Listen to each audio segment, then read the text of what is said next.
Hello and welcome to Carlos and Lisa. I'm Lisa Remillard. And I'm Carlos Amezcua. It's nice to have you with us. Is it too early to say Merry Christmas? Happy holidays.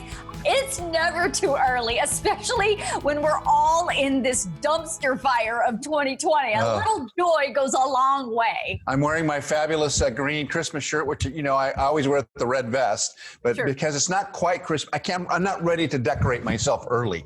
Sure. Well, here's the thing is that there is a lot of research and experts that are now weighing in that says and they say that people who decorate for the holidays early, like now, are most likely happier than people who wait. Isn't that interesting? Well, yeah, and I actually read the research you're talking about, believe it or not. Shocker.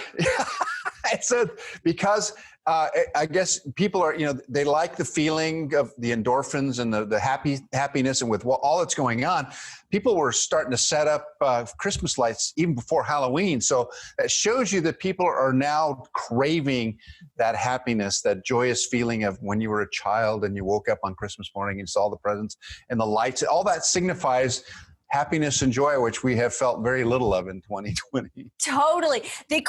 Psychologists call it a theory of savoring, meaning like when you eat food and you like kind of really enjoy that food and you Comfort savor, food. right? Comfort food. So basically Christmas decorations or holiday decorations are like comfort food to people. They bring back that nostalgia. There's an association with the holidays, and decorations are the vehicle of that. And that's what gets people in a good mood. And so by putting up these decorations, it allows them to savor that happiness, that nostalgia of the holidays. Are you ready for this? Can't wait. Joy to the world. Joy to the world.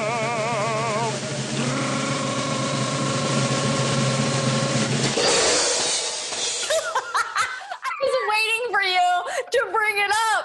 And of course, Christmas, the vacation, the Christmas vacation, it's so perfect. Chevy Chase, nothing makes me smile more than that movie. It's become a Christmas tradition with us. We have to watch that entire movie from beginning to end, and we just laugh our heads off. And it's like, nothing says Christmas like Uncle Eddie and a Dickie. It's incredible. Totally. No, and here's the thing is that the other part of this research and people that are hanging up their Christmas decorations or their holiday decorations early, it also not only benefits themselves in that savoring that psychologists talk about, but it also helps your neighbors. So even if they're not physically doing it and they're not putting up their decorations yet, just looking at yours also helps. Talk about the Clark W. Griswold of the neighborhood. You know what I'm saying? Like, I read somewhere that Candy Cane Lane was not going to be the usual Candy Cane Lane, and I thought to myself, this is the perfect time for Candy Cane Lane. Just stay in your car. You don't have to go out and walk around. Just drive. So those of you who are involved with Candy Cane Lanes, no matter where they are in America, because every city in America seems to have one. I know there's one in San Diego, and there's one in the Valley in Los Angeles that I know very well that I used to take my kids to. And those things, I'll tell you, they're like magic because, it's dark at 5 o'clock in the afternoon and you can take your kids out early. Right. Just get it over with. I know. The getting dark at like 2 o'clock in the afternoon is really throwing my whole life off. But here's the thing is that these whether they're holiday decorations outside your house or inside your house, psychologists say, in general, people that do that early are doing that to experience more happiness earlier than normal. And why not? Why not just give yourself a little endorphin boost in the middle of, like I said, the dumpster fire of 2020?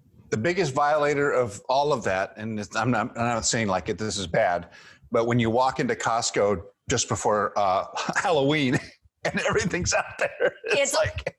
I love it though. It's still September and you've got Christmas decorations. Here's the thing. You got wrapping paper, you have trees, you have lights, you have presents. Everything you want for Christmas is ready to go in September. Here's That's the thing. Early. Is it used to irritate me? Like, I feel like a couple of years ago, I was like, really? We're in September?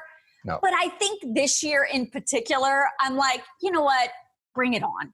I'm a happy kid please. now. I need some happiness. I need some joy in my life because all I'm doing is sitting in the house. Like, yes, no. but please, one thing I'm going to ask all of you Christmas people: do not put Santa in a mask. No mask on Santa. He can take his beard and cover his face with it. I do not want to see Santa in a mask. There's plenty of Santas that are wearing masks, and they're all over the country. In fact, I have a bunch of friends that have gone to take their little kids to see Santa, and he's wearing a mask that has a huge smile on it. Oh, no, yes, no. Just keep your kids away from Santa. He's of that age, you know. He's in that risk area. He's in the high risk category. He's in the obese category, and he's in the older generation. He got some underlying condition. He has some Santa has underlying conditions. Yeah. Wear a mask. Keep your distance from Santa, but take your photos with Santa. But the dude's used to quarantine. He quarantines year round. He shows up. He shows up for one night of work. Come on, give the guy a break. All right. Well, I hope you are already decorating for your holiday and just trying to give yourself a little happiness right now. We have a great show. We'll be right back.